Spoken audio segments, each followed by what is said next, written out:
of people, but they were jabbering in the control room, and it was driving me. The following is a KWQC-TV6 Project CARE special presentation. Join us in the next half hour as KWQC-TV6 examines tornadoes, fear and fascination. Hello, I'm meteorologist Terry Swales, and welcome to our special devoted to nature's most ferocious storm, the tornado. Not many things in life can elicit fear and fascination the way a tornado does. And in the next 30 minutes, you'll see some of the most spectacular video ever shot, often in life-threatening situations. We'll revisit some of the most notable twisters to ever strike the area, and we'll also show you some of the advances that improve severe weather forecasting. And finally, we'll leave you with some advice that could one day save your life. But first, a personal perspective. Many have marveled at the most famous twister of them all. And one of my earliest memories as a child was watching Dorothy and Toto run from that Kansas tornado.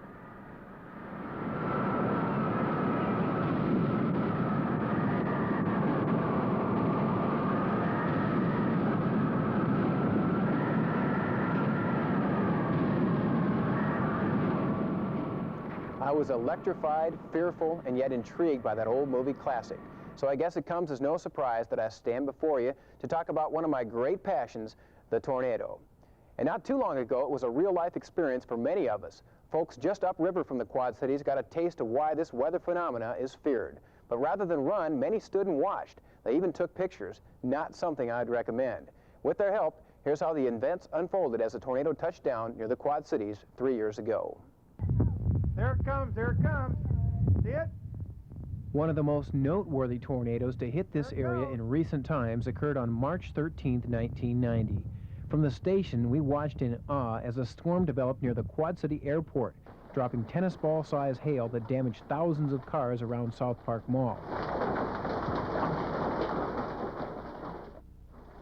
The wall cloud, shown here from the top of Brady Street Hill, traveled northeast to LeClaire, where it finally produced a tornado that made a real splash as it crossed the Mississippi. Several amateur photographers captured the event on video. One of them, Jeffrey Lampo of Cordova, shows us a remarkable sequence of events as the tornado took aim on his house. Look at that up there. Be sure and keep an eye on the counter to see just how fast a tornado does its destructive work, emphasizing once again the need to act quickly and decisively.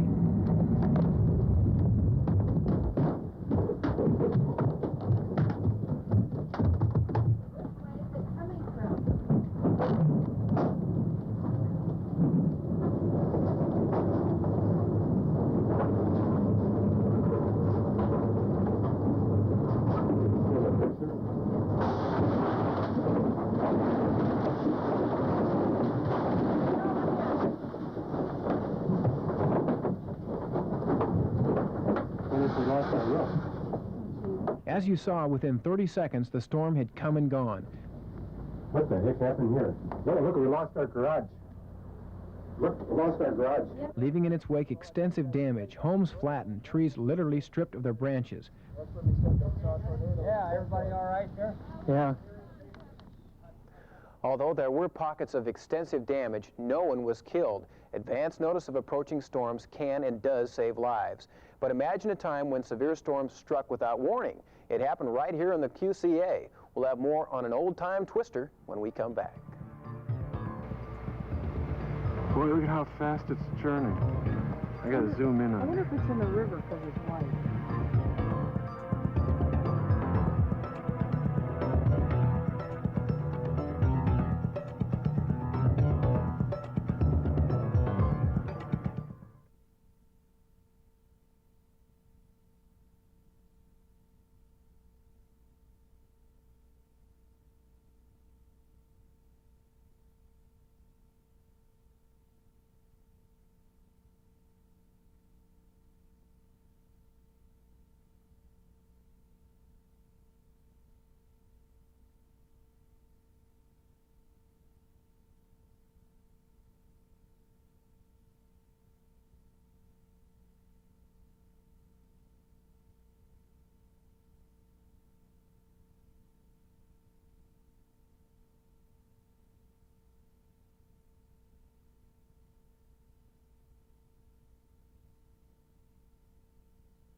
down below the hill. I hope it don't turn and come back.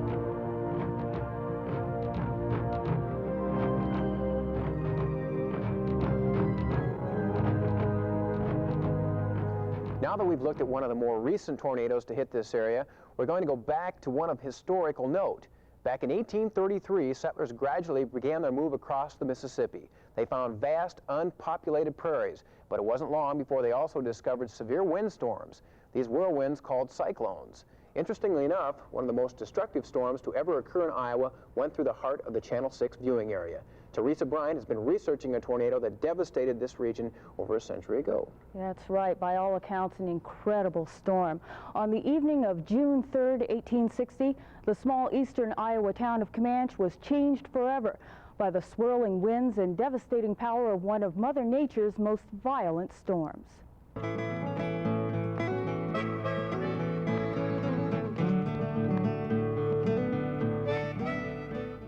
It had been an unusually warm and humid day in Comanche.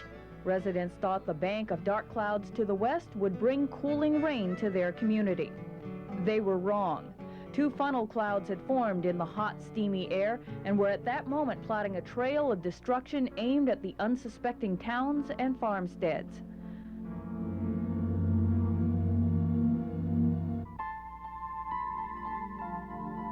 The storm plowed east-southeast through Cedar, Jones, and Clinton counties before crossing the Mississippi into Whiteside County, Illinois. When all was said and done, the twister, which had been on the ground for 6 hours, had destroyed the town of 1,200, leveling homes and farms and sweeping trees and crops from the landscape. 200 people were killed, including 74 in Clinton County alone. The only visual record of the storm is this artist's drawing printed in the Clinton Herald. Now, Terry, had communications been what they are today, lives undoubtedly could have been saved. Even so, such a storm with today's population and development, well, it would still be considered a major tornado disaster. Thanks, Teresa. Very interesting piece there. Well, when you think of tornado weather, you probably think of a hot, sticky afternoon sometime in late spring or summer. But tornadoes can and have occurred at any time of the year, even in the dead of winter. Meteorologist Paul Zant joins us now to tell us about a rare tornado that occurred right in the middle of January. That's right, Terry. The date was January 24th, 1967. No snowflakes or bitter wind chills that day. Instead, it was the sound of tornado sirens that filled the air as people witnessed the only January tornadoes Iowa has ever seen. It didn't seem like winter that day. Much of Iowa was in the 60s, but the wintry air wasn't too far away. And it was the combination of those air masses that spawned a total of 32 tornadoes in the Midwest. 2 touched down near Wapello, and a farmer by the name of Floyd Rife happened to capture one of those on film. He snapped this photo just before the twister raced through his farm fields and demolished his neighbor's barn. It's been 26 years since that frightful day, but Floyd remembers it all as if it happened just yesterday. Well, I had just come home. I'd been gone a little while, and it had been unusually warm, I thought, that day, and kind of hazy, and I just happened to look west. And there I saw a funnel cloud, the first one I'd ever seen. So I ran in the house, got my camera, and took a few pictures. Nobody was seriously hurt in the Wapello tornadoes, but the rest of southeast Iowa wasn't quite so lucky. Here's how the headlines read the next day. 1 person killed, 12 injured, in one of the strangest tornado outbreaks in Iowa history. Well, once again, the tornadoes that day were the only ones ever to have occurred in Iowa during the month of January, but the strange weather didn't end there. The very next day, southeast Iowa was socked with a 13-inch snowstorm, believe it or not. Thanks, Paul. That good old Midwestern weather, huh? Well, since the late 1940s, meteorologists have been attempting to unravel the mysteries surrounding tornadoes. Thanks to their research and new advancements in satellite, radar, and computer technology, the puzzle is coming together. One of the key ingredients is moisture. Typically, on a tornado day, we will find a moist layer of air that extends from the ground to an altitude of around 5,000 feet. It's the presence of this moisture-laden air that creates that hot, sticky feeling we so often associate with tornadoes. However, those of us who live in the tornado belt know the hottest, steamiest conditions usually occur in the latter half of summer, while the tornado season is at its peak in late spring. Obviously, something more is needed than just warm, moist air to produce tornadoes. The second portion of the puzzle, then, is a cooler, drier layer of air not noticeable to us on the ground. This dry air, overlaying the moist air, leads to a potentially explosive situation in our atmosphere known as instability. When this instability is unusually large, intense thunderstorms may form. The thunderstorm, or cumulonimbus cloud, will grow until it reaches the stratosphere, some 8 to 10 miles directly overhead. Another key ingredient is the jet stream, a powerful band of high-level winds between 20 and 40,000 feet. Jet stream winds can exceed 100 miles per hour, and they are responsible for flattening the thunderstorm's top into the familiar anvil shape. Add to the puzzle solar heating, additional heat and moisture from a region of low pressure, a surface wind flowing perpendicular to the jet stream, and the gun is loaded. All we need now is a trigger. That triggering mechanism is the cold front. The clash of air masses it represents is the final link in the chain of events that leads to the formation of severe thunderstorms and their offspring, tornadoes. Now that you know how tornadoes are created, you should have a better understanding how we can anticipate and warn of their impending arrival. More on how we can get weather warnings out to you when we come back.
There's our house right there.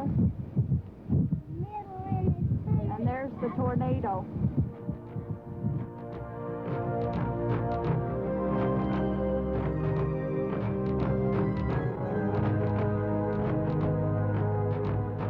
We're back in the Weather Center now, and this is where we get the information necessary to issue watches and warnings.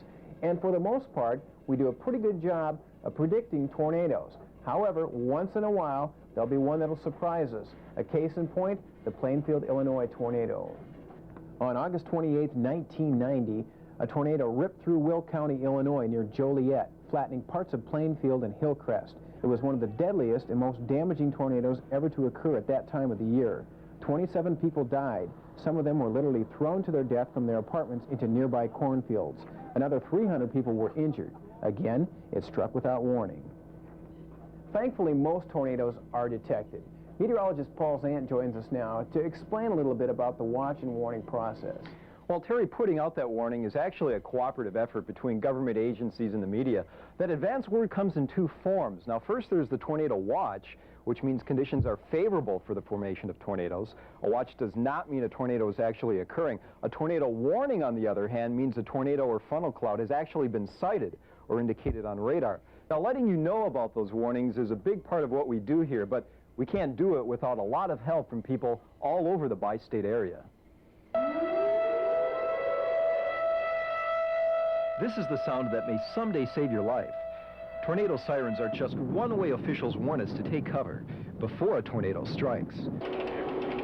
And these are the words of warning that most of us hear on TV and radio. They come from the National Weather Service office in Moline. In the spring and summer, that's the #1 priority here, something forecasters take very seriously. If you have a large storm, and if it's near a large community, it's not a good feeling.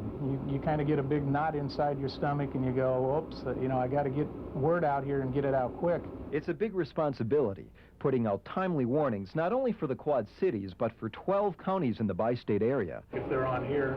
The first signs of severe weather usually show up here on local radar. This is where Weather Service meteorologists track developing thunderstorms. Oh my God! But many tornadoes never show up on radar, so to put out tornado warnings, meteorologists often need actual tornado sightings. Especially in the western part of the county. That's why the Weather Service relies on people like Bud Whitfield. He's Emergency Management Coordinator for Scott County. On severe weather days, most counties send out specially trained tornado spotters. When those spotters report in a tornado sighting, disaster officials act as quickly as possible to sound the sirens and to notify the Weather Service to put the warning process in motion. It does get a bit hectic. However, our people in the dispatch center are very good. Our operations here run usually fairly smoothly. We can get most everything we need done in about 35, 40 seconds.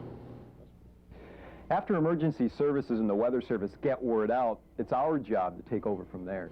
That's exactly right, Paul, and as you can see, we've got a tremendous amount of equipment in this room that helps us during times of severe weather. We have satellite animations, we have radar animations, we've got all the latest charts, and that helps us get the information out in seconds. And that's our most important job here, is getting the word to you as quickly as possible. Well, you may have heard of the Richter scale. That's a way of measuring earthquakes.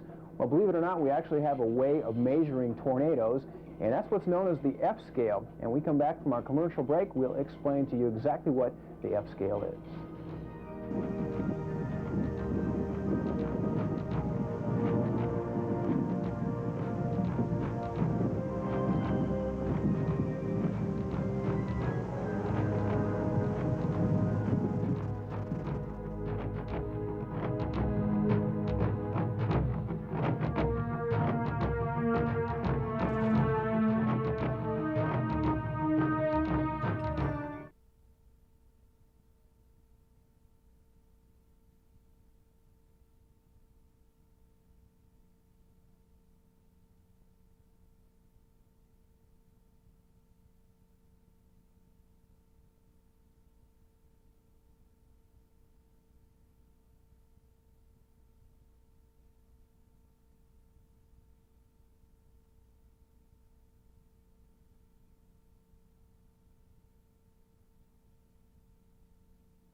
think that's a funnel cloud.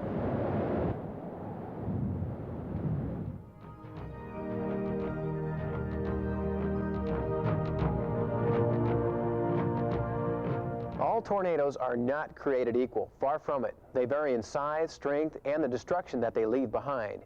That's where the Fujita scale, or F scale, comes in. Like the Richter scale, it's become the standard by which tornadoes are measured. It's a way of separating those little guys from the catastrophic giants. The F scale was named after its founder, a University of Chicago professor by the name of Ted Fujita. Fujita came up with his classifications back in the 50s, and now decades later it's being used by meteorologists around the world. The F scale is divided into 6 levels, which relate wind speed to structural damage. Since 1971, the National Weather Service has been using this scale to measure the intensity of every reported tornado. There it goes. The smallest ones, such as this, fall into the category of F0 or F1. These storms have peak winds of less than 112 miles an hour and result in minimal damage. At the other end of the extreme are the F4 and F5 tornadoes, like these. Only 1% of all tornadoes ever reach this strength, winds greater than 200 miles an hour. But these twisters account for over 70% of all tornado deaths. F4 and F5 tornadoes are strong enough to level entire neighborhoods and toss cars around like toys. The damage is nearly inconceivable and the destruction complete. The F scale does have some flaws, especially in sparsely populated areas where damage is difficult to assess, but it still provides a much-needed guide for storm comparison and research. Coming up next, what you can do to protect yourself in the event of a tornado. It's gonna take all them houses. Oh, I hope she's in her basement. You get ready to head for the basement, Eve. You hear me?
Off of West Montecito right now. Trailer split. Oh, look at all this damage. Damage. There's damage everywhere. On the highway here. Tornado on the ground. Oh, the car split. Car split. That was a TV news crew caught in a touchdown near Catoosa, Oklahoma last month. 7 people died in that storm. Another 95 were hurt. So what can you do to prevent harm in the event of a tornado? Teresa Bryant joins us once again with some helpful advice. Yes, I hope so. You've heard the stories and seen the pictures. The power and fury of a tornado can be devastating. But there are things you can do to protect yourself and your loved ones in the event a tornado hits your area. These safety rules can improve your chances of survival. In your home, the basement offers the greatest security. Take shelter under sturdy furniture, such as a pool table or a workbench. If you don't have a basement, take cover in a small interior room on the lowest floor, like a closet or the bathroom. And remember to stay away from all windows. A mobile home is the worst place to be in the event a tornado strikes. Nearly half of all tornado deaths occur in mobile homes. If you live in a mobile home, leave immediately. Seek safety in a designated shelter. If a shelter isn't available in your trailer park, lie down in a ditch, depression, or culvert. Be sure to cover your head and face. What if a tornado catches you away from home, say at a shopping mall? Well, most malls and shopping centers have designated shelter areas, and that's exactly where you should go. But be sure to keep away from outside walls, walkways, or windows.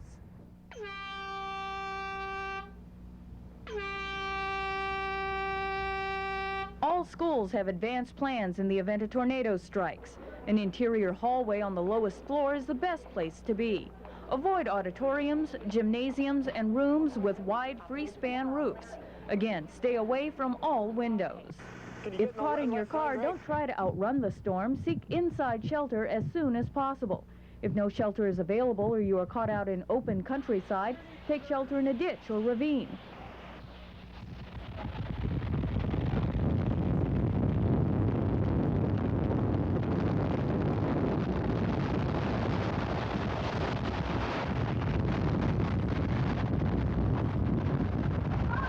You can also take cover under an overpass behind the concrete pilings. Now, it's also a good idea to plan ahead. You might want to keep a battery-powered weather radio like this one or a small TV in your shelter to keep up on the latest weather information for your area. Thanks, Teresa. Really appreciate it very much. Finally, we've offered a lot of information this half hour, and before we leave, we want to offer some of that information in writing. This TV6 brochure offers more on safety tips to protect you and your family in the event of a tornado. You can get a copy here at the station. Well, we hope you found the special informative and perhaps entertaining. And when severe weather breaks, remember we're the one to turn to for the up-to-the-minute weather information. Have a good night.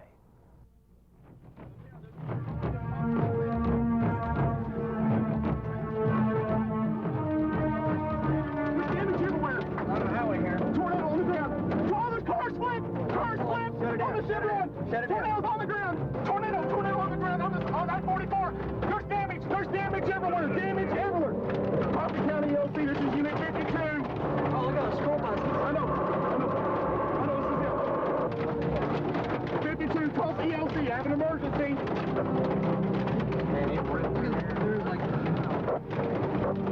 52, Tulsa ELC, this is an emergency. Okay, go ahead. I've got tornado, major damage, give me ambulances rolling, I need rescue squads.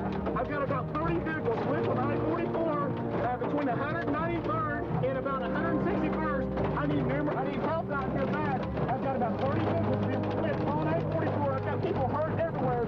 I've got a guy running up to my vehicle right now.